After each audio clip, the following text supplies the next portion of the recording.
Welcome to my apartment.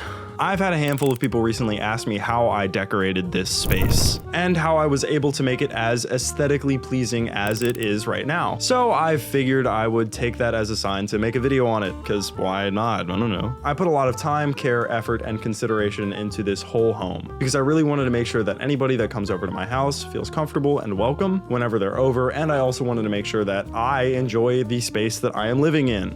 Duh. And apparently a lot of you out there feel very similarly. Whether that's because you aren't happy with your current space, either at your apartment or house or at your parents' house, or because you're about to move out into a new space and you want to have some idea of how you're going to decorate it. So I want to offer a couple of tips and tricks that I've learned while decorating this space, while also telling you how I personally built this space for myself to match my vibe perfectly. Starting with the apartment hunt that took place 6 months before I moved in. I started looking in December and I toured this place in April. I looked for a home for 4 months before signing a lease. And I think that that is the proper way to do it if you have the luxury of searching for that long. I already mentioned this, but I'm sure many of you are already in the place that you are going to be staying for the next foreseeable future. But for the handful of you that are capable of looking throughout your whole city for an apartment, I encourage you to really dig, scour every forum, every article, every newspaper ad, every apartments.com listing. Do your due diligence and find somewhere that you really like. Whenever I walked into this place, I saw the open ceilings, I saw the exposed electrical, I saw the exposed AC vents, I saw the brick accent walls, and it was just perfect. This is exactly what I wanted, and I literally signed the lease the same day and moved in 3 months later. Don't ask why that was how it worked out, it just was. But again, TLDR, if you have the option to look, you should. However, if you can't spend a bunch of time looking, don't have a lot of options, or are already in your space, don't worry, there's still some hope. And to prove that, this is what my childhood bedroom looked like whenever I moved into my house, and then this is what it looked like as I was leaving. So, you know, you can do a lot with whatever space you're given, even if you don't think you can, trust me. Now, one of the first things I did whenever I moved in was I figured out what I wanted this specific room to do and how I wanted it to function. I knew it was going to be a living room, but I also knew that I needed to put my desk in here, so I figured out the easiest place to put my furniture and to put my desk. Now, one of the most important things that I did when doing that was I considered the foot traffic in my home. My front door is literally right here, and I knew that I wanted people to be able to walk in and not have anything obstructing them to get to the rest of the house, which is back there. I also wanted to make sure that anywhere where people might sit was easy to access and didn't feel like they needed to walk around a bunch of stuff to get there. So I have the couches and seats facing outward, and I have this whole path from here all the way back there completely wide open. I encourage you to do similarly whenever you're building whatever room it is, whether that's a bedroom or a living room or even a bathroom or a kitchen. Consider where people are going to stand, consider where people are going to sit, and consider the functionality of the room. Also, again, make sure to split up the utilities of the room. Like I said, I knew I needed my setup and my living room in this same sort of space, so I utilized this little corner for my setup and this bigger corner for my living room, and I think that that separation adds to a certain level of uniformity, and I think it's an overall positive for the entire look of the room. Hello, what are you doing here? I got a cat, and it's got a wiener on its face.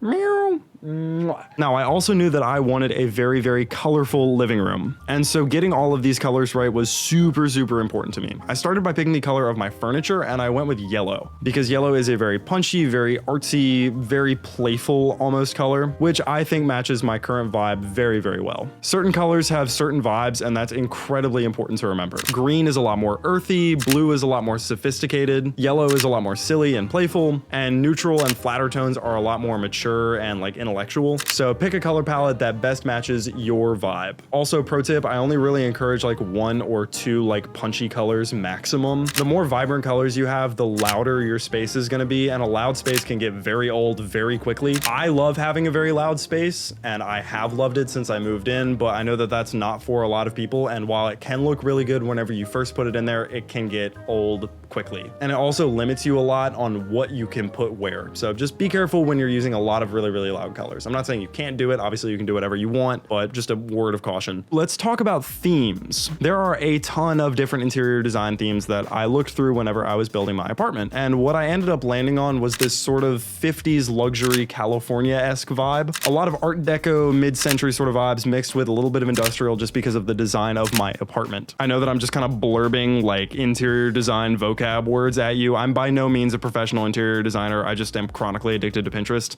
and also TikTok, which, if that wasn't apparent by some of the shit in here, don't mention it. Don't comment about that. Don't comment, and don't subscribe. Don't subscribe. Now, the three biggest things that I paid attention to were shapes, materials, and textures. So I chose corduroy materials, round and kind of oblong weird shapes, and very, very punchy textures. But if, for instance, I wanted a minimal design, I would have gone with smoother textures and sharper edges. Or if I wanted an industrial vibe, I would have had a lot more metal materials and a lot more rigid and sort of pattern-esque textures. Does that make sense? You get it. Anywho, do yourself a favor and pay attention to the elements that make up the theme that you like, rather than the specific pieces that other people are using whenever you look up pictures or references for the theme that you like. That'll ensure that whenever you're going to find furniture pieces, you're not just ripping what other people are using, and it'll ensure that your space looks a lot more unique to you while still sticking with the theme that you enjoy. Now, I also do want to talk a lot about decorating, because unfortunately, I feel like a lot of people really drop the ball or kind of miss the point of decorating. A lot of the things that I have in my apartment are objects or items that I've collected over the last couple years. I didn't just get them whenever I moved in all at once. Little collectibles that I've picked up in Barnes & Noble, books that I've gotten from my mom, consoles with games that I really enjoy playing with my friends, that sort of stuff. And I have a hard time offering specific decoration advice to people here because, again, I feel like decoration should be personal to you. However, I can give you a couple of vague ideas and places where I've found a lot of the stuff that I really like. Most of my stuff is from Amazon, I won't lie. I've also found a bunch of stuff at Hobby Lobby. No, I'm not kidding. I found a lot of my art on Drool, and I found a lot of other really cool like random doodads and knickknacks on Etsy. They have some really fun stuff at all of those places, and I encourage you to just go dig and see what you can find. And especially on Etsy, I feel like there's a lot of very cool, unique kind of underground stuff that you're not really gonna see a lot of, especially on like social media. There's a lot of potential to find something that's super unique that you can have in your home that maybe other people just don't have, and I think that's really cool. I encourage you to look for books, figurines, candles, incense holders, any sort of three-dimensional wall art that isn't like a poster. Please, please, please use plants. I love them. They look great. Whether that's a lot or just one, use some sort of plant, please. And lights. Lights are my absolute favorite thing to talk about. I love them. If you couldn't tell, I have like a billion of them, and I've been collecting lights for the last couple of months. And again, it's one of my favorite things to talk about. I love them. And believe it or not, there are light rules that I do follow that you should probably follow too, that help you light your space well, no matter what sort of light you have. The biggest one being to make sure that there is depth in your light placement. And what I mean by that is to make sure that there are lights at different levels of your home. I have some lights that are at my feet, I have some lights that are at waist level, and I have some lights that are above my head on the ceiling. And what that does is it completely prevents any sort of super strong, harsh shadow that something like one big light in the center of your room can cause. It makes a room feel a lot more natural, a lot more well lit, and a lot cozier because there aren't these super strong contrasting shadows all over the room. I was also super particular with the kind of light that I picked. These sort of rice paper lanterns are super popular, again, with that 50s sort of California Art Deco style that I mentioned earlier that I was going for. And even stuff like this glass lamp here, or even the lava lamp, still really fit in very well with that style. Certain lights go very well with certain styles, and I encourage you very heavily to pay attention to whatever sort of light is popular in the design style that you like. If you have to put all of your effort into one thing in your room, I think it's this. And I also love using other stuff as lights too, like this old TV. Even if everything else is turned off in my room and this thing is turned on, I still feel like my room is a vibe just because it's such a unique object. And even just having one really unique light in a room can completely change the vibe of something. Even something like a $10 sunset lamp